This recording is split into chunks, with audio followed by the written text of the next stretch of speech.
الحمدللہ وحدہ لا شریک لہ والصلاۃ والسلام علی من لا نبی بعدہ۔ جب جانور کو ذبح کرنا ہو تو چند ایک امور سے بچنا ضروری ہے جو ذبح کرنے وقت نہیں ہونے چاہیے۔ جانور کے ذبح کرتے وقت یہ امور وہ ہیں جو مکروہ ہیں، اس کا بہت خیال فرمائیں۔ نمبر 1،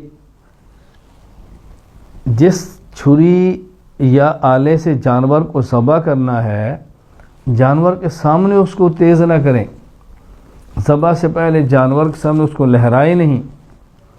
نمبر 2، کند چھری سے ذبح نہ کریں کہ جس میں زور لگانا پڑے، ذبح میں جانور کو تکلیف ہو۔ نمبر 3، ایک جانور کو دوسرے جانور کے سامنے ذبح نہ کریں،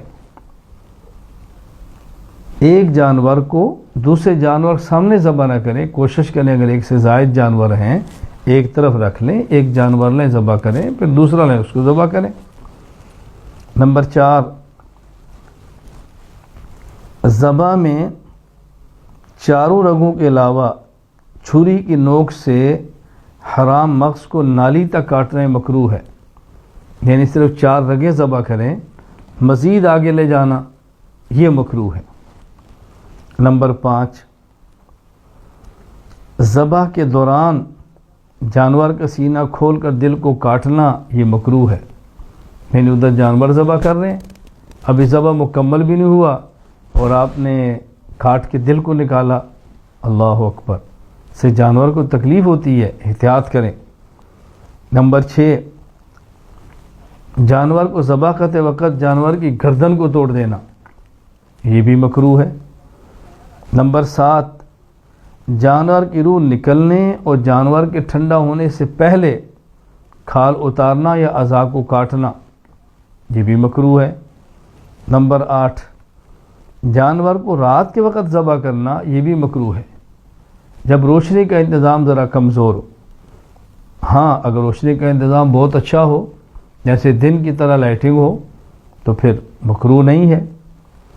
نمبر 9، اونٹ کے علاوہ کسی دوسرے جانور کو کھڑی حالت میں ذبح کرنا مکروہ ہے۔ اونٹ کا مسئلہ تو الگ ہے، اونٹ کے علاوہ باقی جانوروں کو کھڑا کر کے ذبح کرنا یہ مکروہ ہے، لٹا کر ذبح کریں۔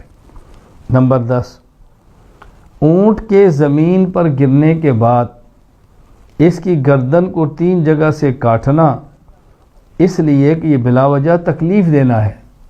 اونٹ کو کھڑا کیا ہے، نہر کر دیا ہے، ذبح ہو گیا ہے، اونٹ گر گیا ہے، اب پھر ایک جگہ سے کاٹنا، دوسری جگہ سے کاٹنا، تیسری جگہ سے کاٹنا یہ مکروہ ہے۔ تو قربانی کرتے وقت ان چیزوں کا خیال کریں کہ یہ کام نہیں کرنے۔ وآخر دعوانا الحمدللہ رب العالمین۔